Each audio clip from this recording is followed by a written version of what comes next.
अस्सलाम वालेकुम नाजरीन। पाकिस्तान के आइन के आर्टिकल 92 के मुताबिक, आर्टिकल 92 के मुताबिक वफाकी काबीना का जो कुल हुजम है वो कौमी असम्बली और सेनेट के अरकान का 11% होना चाहिए। यानी कि कौमी असम्बली के अरकान 342 हैं और सेनेट के अरकान 104 हैं।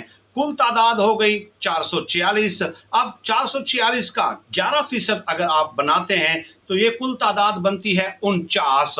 इस हवाले से पाकिस्तान की कुल काबीना 49 मेंबर्स पे मुश्तमिल होनी चाहिए थी, लेकिन पीडीएम की हुकूमत जब आई और 16 महीने आपने देखा 87 रुकनी काबीना थी, 87 मेंबर्स पे मुश्तमिल काबीना थी, जो कि सरीहतन आइन की खिलाफ वर्जी के जुमरे में आता है और इस पे किसी ने आवाज बुलंद नहीं की।